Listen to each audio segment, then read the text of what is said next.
আসসালামু আলাইকুম সুপ্রিয় পরীক্ষার্থী বন্ধুরা, কেমন আছো তোমরা? আশা করি সবাই ভালো আছো। এসআরসিসি অনলাইন ক্লাসের পক্ষ থেকে তোমাদেরকে আবারও স্বাগত জানাচ্ছি।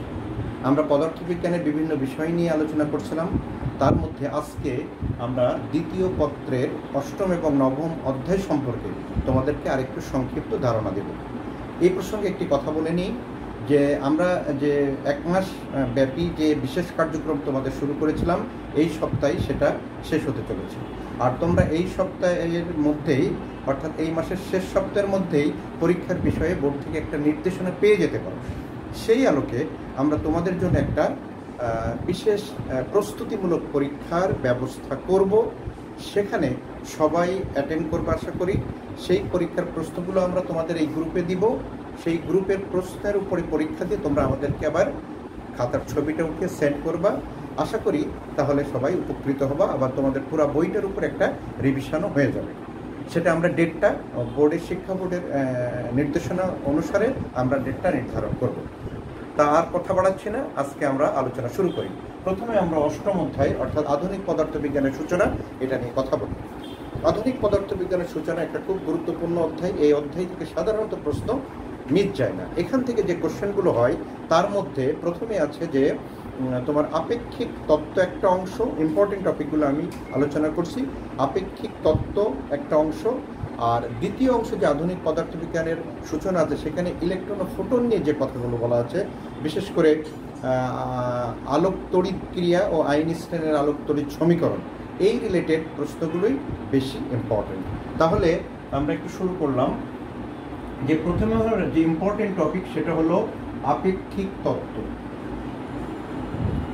আপেক্ষিক তত্ত্বের বিষয়ে যে আলোচনা, তোমরা জানো আপেক্ষিক তত্ত্বের যে কয়েকটা সূত্র আছে এবং সেই রিলেটেড যে অঙ্কগুলো আছে তার মধ্যে প্রথমেই আছে হলো আমরা বলতে পারি কাল দীর্ঘায়ন রিলেটেড। কাল দীর্ঘায়ন আপেক্ষিকতার যে পয়েন্টগুলো আছে। এরপরে আছে দৈর্ঘ্য সংকোচন, দৈর্ঘ্য সংকোচন, এবং আরেকটা আছে ভরের আপেক্ষিকতা। ভরের আপেক্ষিকতা। আরেকটা আছে ভর শক্তি রূপান্তর সমীকরণ। ভর শক্তি রূপান্তর সমীকরণ এখানে আছে। আর পরে হলো দেখো আপেক্ষিকতার গতিশক্তি। একটা প্রশ্ন আছে নিউটনিয়ান গতিশক্তি আর আপেক্ষিকতার গতিশক্তি তুলনা করতে পারে। তাহলে আপেক্ষিকতার গতিশক্তি যে সূত্রটা, আপেক্ষিকতার যেটা আলোকে যেটা গতিশক্তি যে সমীকরণ, সেটা নিয়ে একটু আলোচনা। এই হলো আপেক্ষিকতা চ্যাপ্টারের মোটামুটি ইম্পর্টেন্ট টপিকগুলো। কাল দীর্ঘায়ন রিলেটেড যে সূত্রটা আছে সেখান থেকে তোমরা জানো যে T equal to T naught divided by √1 minus V square by C square. এই সূত্রের যে প্রতীকগুলো আছে সেটা হলো টি নট হলো স্থির অবস্থায় পরিমাপকৃত সময়, আর টি হলো গতিশীল অবস্থায় পরিমাপকৃত সময়। অর্থাৎ গতিশীল পর্যবেক্ষকের সাপেক্ষে একটা সময় আর স্থির পর্যবেক্ষকের সাপেক্ষে একটা সময়। আর ভি হলো পর্যবেক্ষক বা ওই যে কাঠামোর বেগ, আর সি হলো আলোর দ্রুতি বা বেগ। তাহলে টি আর টি নটের মধ্যে সম্পর্ক দিয়ে যে অঙ্কগুলো আছে, যে নভোচারীরা নভোযানে করে এই বেগে এতে গেল, তার ওই ফিরে আসার পর তার বয়সের হিসেবের যে ক্যালকুলেশনগুলো আছে সেটা সেই ধরনের অঙ্ক এই সূত্র দিয়ে আছে। এছাড়া তোমাকে স্থির অবস্থায় আয়ু দিয়ে আছে, গতিশীল বা চলমান অবস্থায় আয়ু বের করো, এই সূত্রগুলো। দৈর্ঘ্য সংকোচন। দৈর্ঘ্য সংকোচনের সূত্রটা আমরা জানি যে L equal to L naught √1 minus V square by C square. L নটটা হল স্থির অবস্থায় পরিমাপকৃত দৈর্ঘ্য, আর চলমান অবস্থায় পরিমাপকৃত দৈর্ঘ্য কাঠামোর বেগ, আলোর বেগ। তা স্থির অবস্থায় চলমান দৈর্ঘ্য আর চলমান অবস্থায় নির্ণীত দৈর্ঘ্যের মধ্যে সম্পর্কযুক্ত সমীকরণ হলো এটা। এখান থেকে আমরা ভরের আপেক্ষিকতার যে সূত্রটা পাই, স্থির অবস্থায় নির্ণীত ভর আর চলমান অবস্থায় নির্ণীত ভরের মধ্যে যে সম্পর্কযুক্ত সমীকরণটা আছে সেটা M equal to M not √1 minus V square by C square. M হলো চলমান অবস্থায় পরিমাপকৃত ভর, এম নট হলো স্থির অবস্থায় পরিমাপকৃত ভর। তা কাল দীর্ঘায়নের যে শর্ত সেখান থেকে আমরা পাই T is greater than T naught, অর্থাৎ চলমান অবস্থায় পরিমাপকৃত সময় স্থির অবস্থার সময়ের চেয়ে বেশি বা দীর্ঘায়িত হয়। আর এখানে কি পাই, যে স্থির অবস্থায় পরিমাপকৃত দৈর্ঘ্য কিন্তু চলমান অবস্থায় পরিমাপকৃত দৈর্ঘ্যের চেয়ে ছোট হয়। এল is less than L not, খেয়াল করে এটা গুণ আছে, এগুলো ভর। আর চলমান অবস্থায় পরিমাপকৃত ভর, গতিশীল ভর যদি আমরা এম বলি আর স্থির ভরকে যদি এম নট দ্বারা প্রকাশ করা হয়েছে, M is greater than M not, তাহলে তালটা সময়টা বেশি হয় চলমান অবস্থায়, দৈর্ঘ্যটা কম হয় আর ভরটা বেশি হয়। এই হলো তিনটে গুরুত্বপূর্ণ টপিক: তাল দীর্ঘন, দৈর্ঘ্য সংকোচন এবং ভরের আপেক্ষিকতা। আইনস্টাইনের যে ভর শক্তি রূপান্তর সমীকরণ আছে সেটার মেন সূত্রটা E equal to M C square, অর্থাৎ ভরকে শক্তিতে বা শক্তি থেকে ভরের যে রূপান্তর সমীকরণ সেটা হলো আইনস্টাইনের বিখ্যাত E equal to M C square সমীকরণ। এই সূত্র দিয়ে কিছু কিছু অঙ্ক আছে। আপেক্ষিকতার গতিশক্তি আর নিউটনিয়ান গতিশক্তির মধ্যে যে সম্পর্ক, সেখানে অনেক সময় বের করতে পারে নিউটনিয়ান গতিশক্তি তোমরা জানো ই কে সমান হাফ এম ভি স্কয়ার, কিন্তু আপেক্ষিকতার গতিশক্তি সূত্রটা হলো এরকম: E K plus M not C square equal to M C square.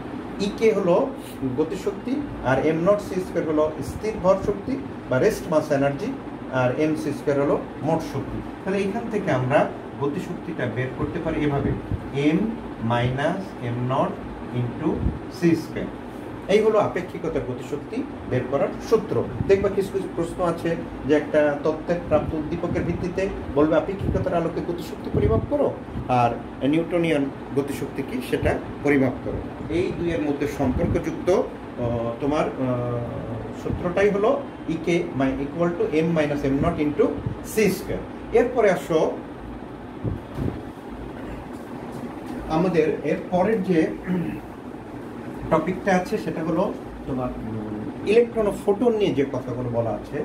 Electron O photon নিয়ে যে কথাগুলো বলা আছে ম্যাক্স প্ল্যাঙ্কের যেটা কোয়ান্টাম তত্ত্ব সেটা দিয়ে আছে, আরেকটা দিয়ে আছে তোমার আইনস্টাইন আলোক তড়িৎ ক্রিয়া। এই টপিকটা খুব ইম্পর্টেন্ট, আলোক তড়িৎ ক্রিয়া সংক্রান্ত।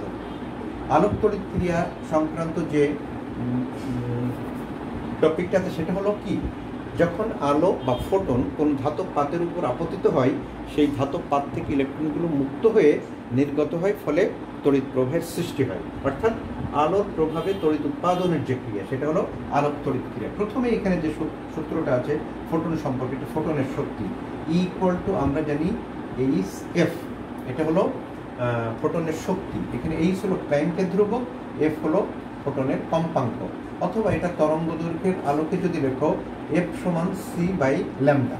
এটা হলো ম্যাক্স প্ল্যাঙ্কের দেয়া ফোটনের শক্তি নির্ণয়ের সূত্র। এরপরে দেখো এখানে কতগুলো যে সূত্র আছে সেটা হলো হাফ এম ভি স্কোয়ার মানে ইলেকট্রনের গতিশক্তি, হাফ এম ভি স্কোয়ার মানে ভি ম্যাক্সিমাম সর্বোচ্চ গতিশক্তি equal to E V not. এটা একটা সূত্র আছে। এখান থেকে নিঃসৃত যে ইলেকট্রন হচ্ছে তার সর্বোচ্চ বেগ বের করতে পারো। এখানে ভি নটটাকে বলে নিবৃত্তি বিভব। নিবৃত্তি বিভবের সংজ্ঞা তোমরা জানো, এখানে কয়েকটি ইম্পর্টেন্ট সংজ্ঞা আছে। একটা হলো ফটো ইলেকট্রন কি, একটা হলো নিবৃত্তি বিভব কি, আর একটা হলো সূচন কম্পাঙ্ক কি, আর একটা কার্য অপেক্ষক কি। এটা নিয়ে আমি একটু কথা বলছি, সূত্রগুলো একটু দেখে নাও। এখানে হলো half M V square equal to E V not. এখান থেকে কিন্তু এই অঙ্কটা থেকে ম্যাক্সিমাম সময় সর্বোচ্চ বেগটা বের করতে বলে। এরপরে দেখো যে আইনস্টাইনের আলোক তড়িৎ সমীকরণ দিয়ে যে সূত্রটা আছে সেটা হলো কি, half M V max square equal to H F minus H F not. এটা হলো আইনস্টাইনের আলোক তড়িৎ সমীকরণ। এই সমীকরণটাকে একটু ভিন্ন রূপে উপস্থাপন করা যায়। এটাকে আমরা এভাবেও লিখতে পারি, কে ম্যাক্স সর্বোচ্চ গতিশক্তি equal to H F minus H F নটটাকে বলে ধাতুর কার্য অপেক্ষক, এটাকে বলা হয় ডাব্লু নট। তাহলে এভাবেও লেখা যায়, এভাবেও লেখা যায়, যেভাবে প্রশ্নে উদ্দীপকে রাশিগুলোর মান দিয়ে আছে তার উপর ভিত্তি করে সূত্রটা ব্যবহার করব। আর লাস্ট যে সূত্রটা ডাব্লু নট, এটা সমান হলো এইচ এফ নট, এটাকে বলে কার্যাপেক্ষক। তাহলে আমরা এখানে আলোক তড়িৎ ক্রিয়া সংক্রান্ত আইনস্টাইনের সমীকরণ, ইলেকট্রনের বেগ, ফোটনের শক্তি এবং ধাতুর কার্যাপেক্ষক কয়েকটা সূত্র পেলাম। এখন যে কথাটা বলছিলাম যে এখানে কতগুলো গুরুত্বপূর্ণ সংজ্ঞা আছে, এই সংজ্ঞাগুলো খুব পরীক্ষাতে আসে। একটা হলো ফটো ইলেকট্রন কি, ফটো ইলেকট্রন, তারপরে হলো নিবৃত্তি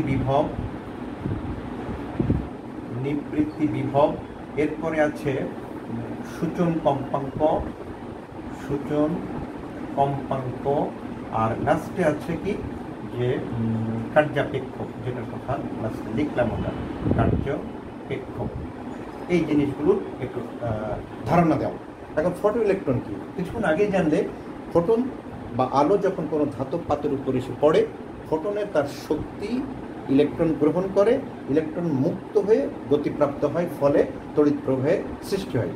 যে ইলেকট্রনটা মুক্ত হয়ে তড়িৎ প্রবাহে অংশগ্রহণ করলো, ধাতব পাতের যে ইলেকট্রনটা মুক্ত হয়ে তড়িৎ প্রবাহে অংশগ্রহণ করলো, সেই ইলেকট্রনটাকে বলা হয় ফটো ইলেকট্রন। অর্থাৎ ফোটন দ্বারা যে ইলেকট্রনটা মুক্ত হয়ে নির্গত হলো এবং তড়িৎ প্রবাহ সৃষ্টি করলো, সেই ইলেকট্রনটাকে বলা হয় ফটো ইলেকট্রন।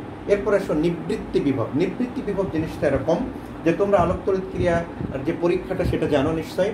আলো যখন কোনো ধাতব পাতের উপরে এসে পড়ে, সেই পাতটাকে যদি ধনাত্মক বিভবে রাখা হয় এবং বিপরীত পাতটাকে যদি ঋণাত্মক বিভবে রাখা হয়, তখন আলো এসে আপতিত হলে যে ইলেকট্রনটা মুক্ত হলো, সেই ইলেকট্রনটা ধনাত্মক বিভবের কারণে তাই সে গতিটা মন্দীভূত হয়ে যায়। মানে গতিটা ঋণাত্মক বিভবে থাকলে যে গতিপ্রাপ্ত হয়, ধনাত্মক বিভবে থাকলে সেই গতিপ্রাপ্ত হয় না। বিভবের মান ক্রমশ বাড়াতে থাকলে ইলেকট্রনের গতিটা কমতে কমতে একসময় ইলেকট্রন নিঃসরণই বন্ধ হয়ে যায়, অর্থাৎ কোনো তড়িৎ প্রবাহ পাওয়া যায় না।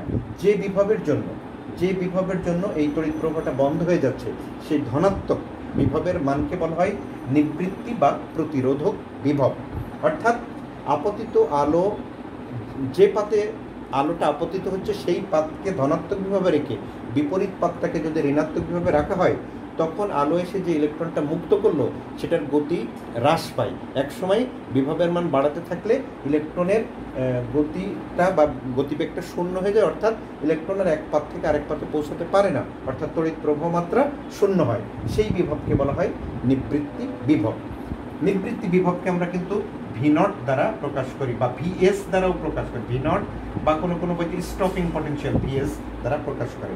সূচন কম্পাঙ্ক, প্রত্যেক ধাতুরই একটা ন্যূনতম বা নিম্নতম কম্পাঙ্ক আছে। যে কম্পাঙ্কের সমান বা তার চেয়ে বেশি কম্পাঙ্কের ফোটন আপতিত না হলে ওই ধাতব পাত থেকে ইলেকট্রন নির্গত হবে না। সেই ন্যূনতম বা নিম্নতম কম্পাঙ্কের নামই হলো সূচন কম্পাঙ্ক। সূচন কম্পাঙ্কের সমমানের যদি কম্পাঙ্কের ফোটনটা আপতিত হয়, তাহলে ইলেকট্রনটা মুক্ত হবে, আর ইলেকট্রনটা গতিপ্রাপ্ত হলে তার চেয়ে বেশি কম্পাঙ্কের ফোটন আপতিত হতে হবে। আর যদি সূচন কম্পাঙ্কের চেয়ে কম কম্পাঙ্কের ফোটন আপতিত হয়, তাহলে ইলেকট্রনটা মুক্ত হতে পারে না। সূচন কম্পাঙ্ককে আমরা F0 দ্বারা প্রকাশ করি। আর লাস্টে হলো কার্যাপেক্ষক। কার্যাপেক্ষক হলো ধাতব পাত থেকে ইলেকট্রনগুলো মুক্ত করে গতিপ্রাপ্ত করে একটা শক্তির প্রয়োজন। তাহলে বলছে ন্যূনতম বন্ধন শক্তি বিশিষ্ট কোনো ধাতব পাতের ইলেকট্রনকে মুক্ত করতে যে কৃত কাজ বা শক্তির প্রয়োজন, সেটাকে বলা হয় ওই ধাতুর কার্যাপেক্ষক, যেটাকে আমরা W0 দিয়ে প্রকাশ করি। কোনো বইতে এটাকে ফাই দ্বারাও প্রকাশ করা হয়েছে। তাই নিবৃত্তি বিভব, এটার একক হবে ভোল্ট, সূচন কম্পাঙ্কর একক হবে হার্টজ, কার্যাপেক্ষক ইলেকট্রন, এটাকে একক জুল বা ইলেকট্রন ভোল্টে আমরা প্রকাশ করি। এই হলো আলোক তড়িৎ ক্রিয়া সম্পর্কিত সমীকরণগুলো, এবং এই রিলেটেড যে অঙ্কগুলো আছে এগুলোকে বেশি বেশি প্র্যাকটিস করবা, তাহলে সুবিধা হবে যে পরীক্ষাতে এইগুলোর উপরে কমন পড়ে। তাহলে আমরা আপেক্ষিক তত্ত্ব থেকে দেখলাম এবং যে আলোক তড়িৎ ক্রিয়া থেকে দেখলাম। আধুনিক পদার্থবিজ্ঞানের সূচনায় আরও যে কিছু সূত্র আছে, সেই সূত্রগুলো হলো এরকম যে তোমার এক্স রশ্মি থেকে দু একটা সূত্র আছে, এক্স রে বা এক্স রশ্মি। তোমরা জানো যে যখন ধাতব পাতের উপর উচ্চ গতিসম্পন্ন ইলেকট্রনটা আঘাত করে, সেই ইলেকট্রনের গতিশক্তি থেকে এক ধরনের অজানা বিকিরণ নিঃসৃত হয়। সেই বিকিরণটার নাম এক্স রশ্মি বা X ray. X ray related দুইটা সূত্র আছে, একটা হলো ½ mv² = EV, এটা একটা সূত্র। আরেকটা সূত্র আছে যে তরঙ্গ দৈর্ঘ্য নির্ণয়, ল্যামডা মিনিমাম তরঙ্গ HC/EV, মানে এই সর্বনিম্ন তরঙ্গ দৈর্ঘ্যের যে সূত্র, মিনিমাম ওয়েভলেন্থের সূত্র X ray related, lambda m = HC/EV। এখানে H হলো প্ল্যাঙ্কের ধ্রুবক, আলোর দ্রুতি, E হলো ইলেকট্রনের চার্জ, আর V হলো বিভব পার্থক্য। এক্স রে রিলেটেড এই সূত্রটাই এখানে আছে। এরপরে তোমার ডি ব্রগলি তরঙ্গ, ছোট ছোট কিছু কিছু টপিক আছে এখানে যেগুলো দিয়ে এমসিকিউ টাইপের অঙ্কই বেশি আছে, সেটা দেখে রাখো। ডি ব্রগলি তরঙ্গ, ডি ব্রগলি তরঙ্গ, দৈর্ঘ্য বা তরঙ্গ, সেটা কি? সেটা হলো ডি ব্রগলি তরঙ্গকে ল্যামডা ডি দ্বারা প্রকাশ করে। আমি সূত্রগুলো জাস্ট আইডিয়া দিচ্ছি, এইচ বাই পি অথবা এইচ বাই এমবি, এটা হলো ডি ব্রগলি তরঙ্গ দৈর্ঘ্যের সূত্র। এরপরে আছে তোমার কম্পটন ক্রিয়া, কম্পটন তরঙ্গ দৈর্ঘ্য এবং কম্পটন ক্রিয়া। কম্পটন ক্রিয়া সেটা কি? সেটা একটু চিত্র দিয়ে বোঝাতে হবে। মনে করো একটা ফোটন যে কোনো স্থির ইলেকট্রনকে আঘাত করলো, এটা হলো আপতিত ফোটনের তরঙ্গ দৈর্ঘ্য, এটাকে ল্যামডা ধরলাম। ফোটনটা যে শক্তিতে আঘাত করে, ইলেকট্রন ফোটন থেকে সেই শক্তি নিয়ে ইলেকট্রনটা একটু বিক্ষিপ্ত হলো, এটা হলো বিক্ষিপ্ত ফোটন আর বিক্ষিপ্ত ইলেকট্রন, এটা হলো তার মূল গতিপথ। এখানে ছিল একটা মূল গতিপথের সাথে থিটা কোণে বেরিয়ে, এই বিক্ষিপ্ত ফোটনের তরঙ্গ দৈর্ঘ্য ল্যামডা প্রাইম, আর বিক্ষিপ্ত ইলেকট্রন এটা, আর এটা হলো স্থির ইলেকট্রন এম নট। তাহলে বিক্ষিপ্ত ফোটনের তরঙ্গ দৈর্ঘ্য এবং আপতিত ফোটনের তরঙ্গ দৈর্ঘ্যের মধ্যে যে সম্পর্ক, সেটা হলো কম্পটন ক্রিয়া। সেটা সূত্রটা কি? Lambda prime minus lambda equal to H divided by M not C into 1 minus cos theta. এই সূত্রটা মনে রাখবা। এখান থেকে বিভিন্ন মান বের করতে পারলে, বিক্ষিপ্ত ফোটনের তরঙ্গ দৈর্ঘ্য বের করতে বলতে পারে, কম্পটন তরঙ্গ দৈর্ঘ্য বের করতে পারলে। এখানে H by M not C এই অংশটুকুকে বলা হয় কম্পটন তরঙ্গ দৈর্ঘ্য, H divided by M not C. এখানে দেখো তিনটে মানই কিন্তু ধ্রুবক, তাহলে এটাকে বলা হচ্ছে কম্পটন, কম্পটন তরঙ্গ দৈর্ঘ্য। এই তাহলে এই হলো তোমার ছোট ছোট কয়েকটা সূত্র, এক্স হচ্ছে ডি ব্রগলি তরঙ্গ, কম্পটন ক্রিয়া। আচ্ছা, এরপরে লাস্টে একটা জাস্ট আরেকটা টপিক আছে, সেটা হলো তোমার হাইজেনবার্গ অনিশ্চয়তা নীতি। হাইজেনবার্গের অনিশ্চয়তা নীতি, হাইজেনবার্গ অনিশ্চয়তা নীতি। এই নীতিটা কি বলছে? কোনো বস্তুর অবস্থান এবং ভরবেগ একসাথে সঠিকভাবে পরিমাপ করা যায় না। Del X into del P is greater আর ইকুয়াল টু এই স্কয়ার বাই 2। এখানে এই স্কয়ারটাকে বলা হয় তোমার প্ল্যাঙ্কের হ্রাসকৃত ধ্রুবক। এখানে এই স্কয়ার মানে এইচ ডিভাইডেড বাই 2 পাই, এটাকে বলে প্ল্যাঙ্কের হ্রাসকৃত ধ্রুবক, এটা নিবে। আচ্ছা, এইচ এর মান তো জানো 6.6 × 10⁻34, এটাকে 2 পাই দিয়ে ভাগ দিলে যেটা সেটা। এখানে ডেল এক্স হলো অবস্থানের অনিশ্চয়তা, ডেল পি হলো ভরবেগের অনিশ্চয়তা, আর এই স্কয়ার বাই 2 একটা ধ্রুবক।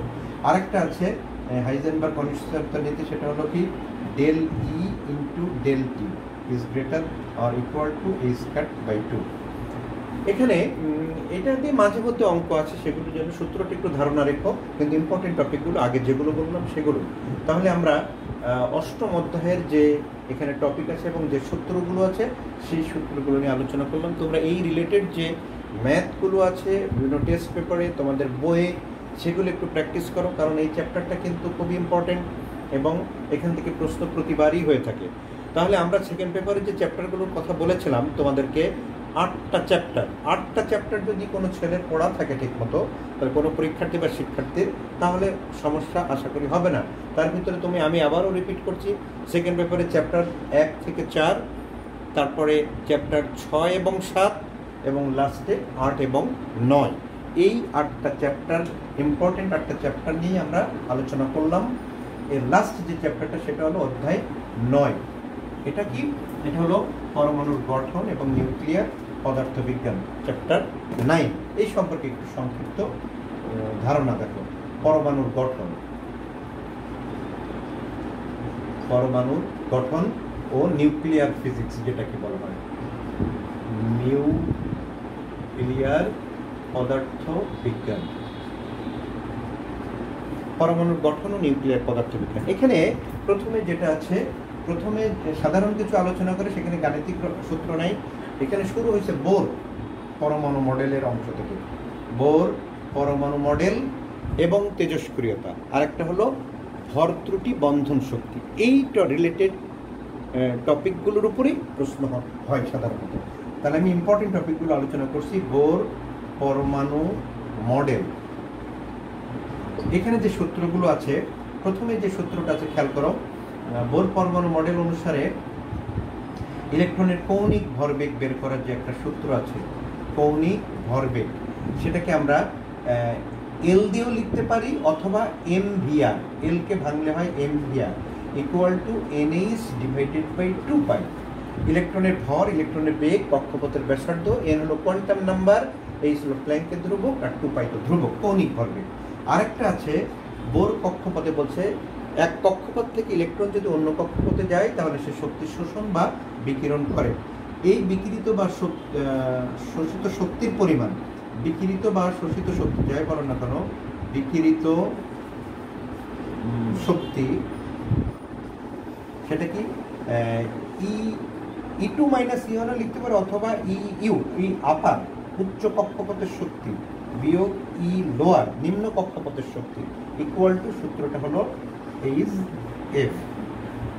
এটা হলো বিকৃত বা কক্ষপথের শক্তি, বোর পরমাণু মডেল। এরপরে আছে বোর পরমাণু মডেল অনুসারে ঘূর্ণায়মান ইলেকট্রনের, বৃত্তাকার কক্ষপথে ঘূর্ণায়মান ইলেকট্রনের বেগ। তাহলে ইলেকট্রনের বেগ নির্ণয়ের সূত্রটা, ইলেকট্রনের বেগ আমরা যদি বলি এনতম কক্ষপথের বেগ V N, V N equal to E divided by root over 4 pi epsilon naught M R N. R N হলো এনতম কক্ষপথের ব্যাসার্ধ, ই হলো ইলেকট্রনের চার্জ, এপসিলন নট হলো ধ্রুবক, শূন্য মাধ্যমের ভেদনযোগ্যতা, এম হলো ইলেকট্রনের ভর। 4 নম্বর যে সূত্রটা আছে কক্ষপথের ব্যাসার্ধ নির্ণয়ের, কক্ষপথের ব্যাসার্ধ নির্ণয়ের যে সূত্র R N, R N equal to N square H square epsilon naught divided by pi M E square. এটা তাহলে তোমাকে যদি বলে যে প্রথম কক্ষপথের ব্যাসার্ধ নির্ণয় করো, তাহলে এন এর মান 1, বাকি সবগুলো কিন্তু ধ্রুবক, প্ল্যাঙ্কের ধ্রুবক, ভেদনযোগ্যতা, ইলেকট্রনের চার্জ, ইলেকট্রনের ভর। আচ্ছা, কক্ষপথের ব্যাসার্ধ আবার নির্ণয় করার জন্য আরেকটা সূত্র আছে, সেটা কি জানো? R N equal to N square R one. যদি কোনো অঙ্কে প্রথম কক্ষপথের ব্যাসার্ধ, যাকে বলে বোর কক্ষপথের ব্যাসার্ধ, আর ওয়ানের মান দেওয়া থাকে, তখন কিন্তু এত বড় সূত্রটি ইউজ করার প্রয়োজন নাই, এমসিকিউ এর জন্য এটা লাগে। তোমাকে যদি বলে প্রথম কক্ষপথের ব্যাসার্ধ এত হলে তৃতীয় কক্ষপথের ব্যাসার্ধ কত, তাহলে এন এর মান 3 স্কোয়ার মানে 9 ইন্টু আর ওয়ান, এই ইজি সূত্র। আর লাস্টে যেটা আছে কক্ষপথের শক্তি নির্ণয়, শক্তি নির্ণয়ের সূত্র। তাহলে ইএন, এনতম কক্ষপথের শক্তি, মাইনাস আছে কিন্তু একটা, M E to the power 4 divided by 8 N square H square epsilon not square.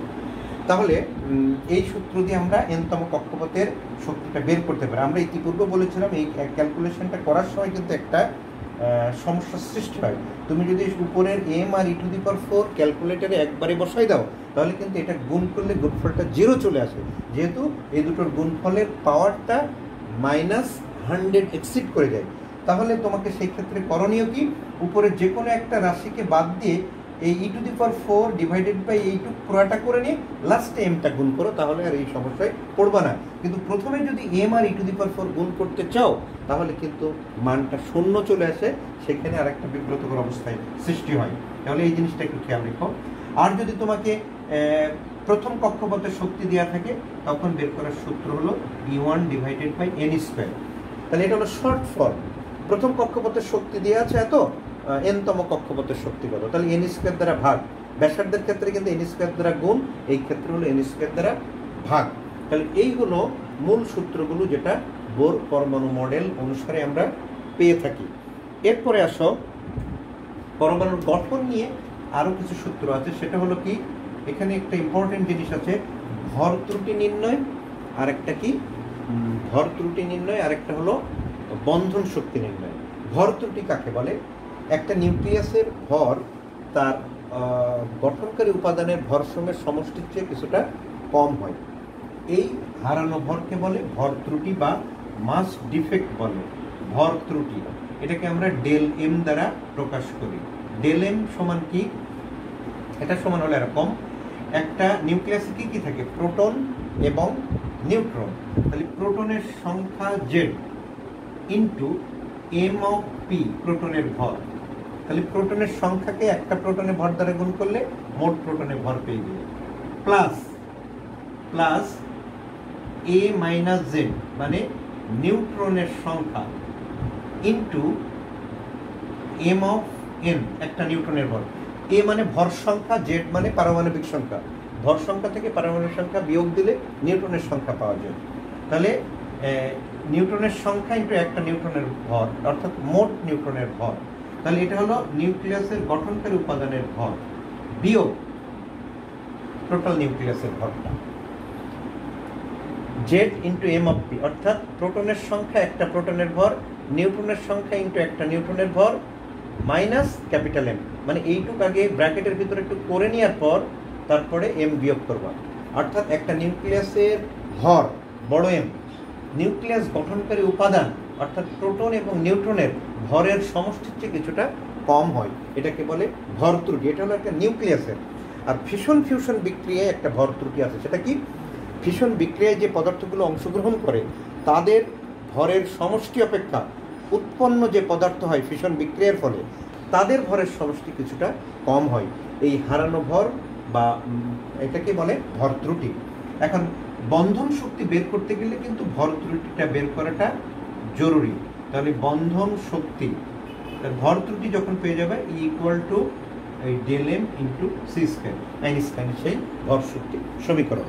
একইভাবে তোমার ফিশন বিক্রিয়াকেও যদি বলে বন্ধন শক্তি বা কি পরিমাণ শক্তি নির্গত হলো, তার সেই ক্ষেত্রেও কিন্তু বিক্রিয়ক পদার্থের ভর থেকে উৎপন্ন পদার্থের ভরগুলো বিয়োগ দিবা, দিলে যেটা সেটা হলো ডেল এম, ওইটাকে সি স্কয়ার দ্বারা গুণ দিলে বন্ধন শক্তি পাওয়া যাবে। এই হলো তোমার পরমাণুর গঠন অংশ। এরপরে যে ইম্পর্টেন্ট টপিকটা আছে পরমাণুর গঠনের পর যে তেজস্ক্রিয়তা। তেজস্ক্রিয়তা নিয়ে